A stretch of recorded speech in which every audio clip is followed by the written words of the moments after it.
A British Columbia MLA has resigned from the NDP caucus, citing anti-Semitism. Selina Robinson says she felt unsupported as a Jewish person in her party. Robinson also resigned from her position as post-secondary education minister last month after receiving backlash for saying modern Israel was founded on a crappy piece of land. BC Premier David Eby reacted to this latest resignation today. I had a meeting with her just a few hours before she resigned from our caucus. She didn't feel safe raising these issues with me. And so for me, that's a message that I need to examine how I work with our team. BC Independent MLA Selina Robinson joins me now. Selina Robinson, it's nice to meet you. Thanks for joining us today. Thanks for having me. I've read your 4-page resignation letter. I see a lot of pain in there and a lot of hurt in there, but also allegations of what you've outlined as a series of failure by the BC government to combat anti-Semitism at the government level and in your former caucus. Do you think Premier David Eby is leading an anti-Semitic government and an anti-Semitic party? What do you think is happening there? I wouldn't quite use those words. I think part of what's happening is the desire to try to pick a lane rather than bring communities together that are hurting. And I, you know, our government, I don't think is the only government struggling with it, but there's been, I would say, a desire to pretend that the Jewish community isn't hurting, or to pretend that the Jewish community isn't afraid. We are seeing on our streets right across this country, across North America, in Europe, targeted Jewish communities that are absolutely terrified, marching in our streets, vandalism of Jewish businesses. We are seeing, posters that tell Jews that they're criminals, that they are vilified in some way, shape, or form because of a conflict that's happening, thousands of miles away. And that is anti-Semitism. And I am not seeing governments stepping up to make sure that people feel safe. And that is what's happening here in British Columbia and frankly, right across Canada. You said in your letter, though, that you felt the caucus was trying to silence you. And you said your collective decision, you wrote to them, to silence me is anti-Semitism, and you don't even know it. What did you mean by that then? So I think as elected people, when we speak publicly on a variety of issues, sometimes we will say things that could hurt people. And certainly there's a list I include in my letter that of people who have said things that have hurt the Jewish community over a number of years. And each and every time they were either asked to apologize, or sometimes they didn't apologize. Sometimes somebody apologized on their behalf, or sometimes they apologized automatically. They recognized the situation. Jewish communities also asked the Premier to remove other colleagues from their role, given the things that they have said historically over many years that are anti-Semitic, and no action, was taken in that direction. The apology stood on its own. But here was a Jewish woman who said something completely unintended. I was describing in the context of people not understanding the history of the Holocaust.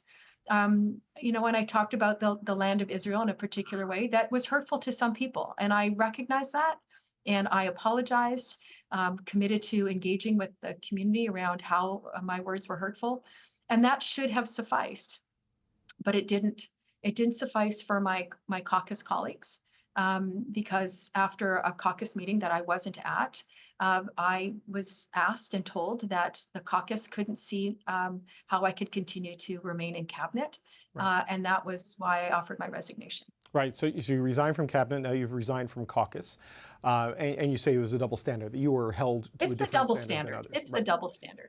Well, Premier Eby accepted some responsibility today, saying his government needs to do better. What could the Premier have done better, and what do you want to see from him now on these issues?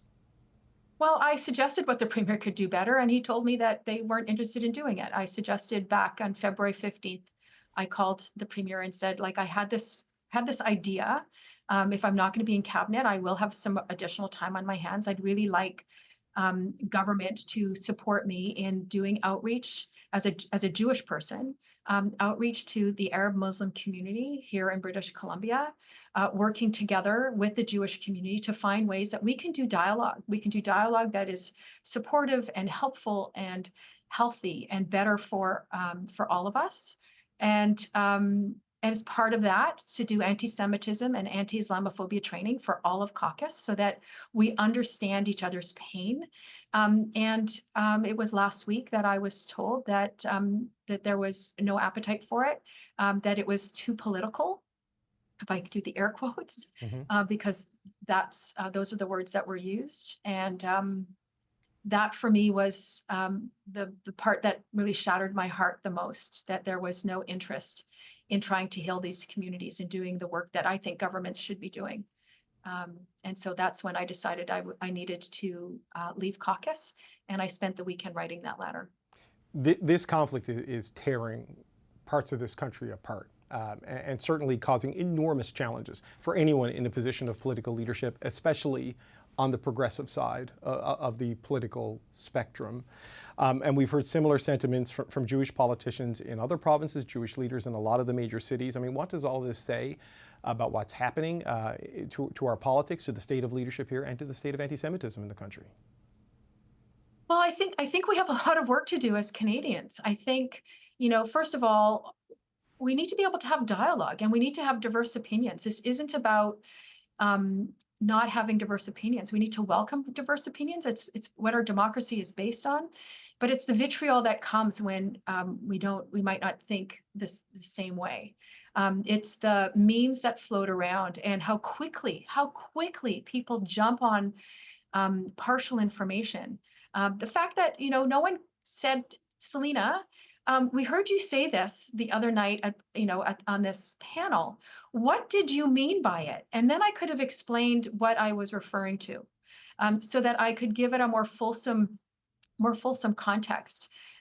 Rather, what happened was a few people who were, I think, looking to get me, is my understanding now. They were looking for the meme that they could grab, and try to get me thrown out of cabinet, thrown out of caucus, somehow diminish my capacity as a Jewish woman who is outspoken against anti-Semitism. This is something that's been happening throughout this conflict, though. I wonder, and I'm not casting doubt on how you feel about it, but I've seen Jewish groups and Jewish activists try to cancel or get fired people who express solidarity with Palestine and want a better life for the Palestinian people, and the other way around. There's these binary feelings, and it's fueled by hate and rage and anger, and there's no conversation on it. And I just wonder, as someone who's been caught up in this, how do you move forward as a country? How do you move forward as a political leadership class, as a media class, to move past that sort of a binary fight? I think it's about dialogue. It is about dialogue, and that's the work that I'm committed to doing, reaching out to Muslim leaders, Arab Muslim leaders in particular, to find ways about how do we bring down the anger, how do we bring down the heat so that we can have real conversations, because we're hurting. I also do think, and this is the part that I think the progressive voices really struggle with, and this is where I think it's anti-Semitism, the obsession that certainly progressives have, and I see this with the federal NDP, the obsession around Israel is really challenging. I've watched their resolutions at their conventions, and when 2/3 of your resolutions are all about Israel, and you're a national party that's wants to have an international voice, and you're not talking about Sudan, you're not talking about Syria, you're not talking about the Uyghurs, you're not talking about what's happening in the Congo, equally, then what's the obsession about Israel about? Like there are conflicts all around the world that are unjust and that are wrong. And in Gaza too, I am not suggesting that what's happening to the Gazans is okay. It's not okay. It's where is your voice on all these other injustices that are happening all around the world? BC MLA Selina Robinson, thank you for your time today. Thank you.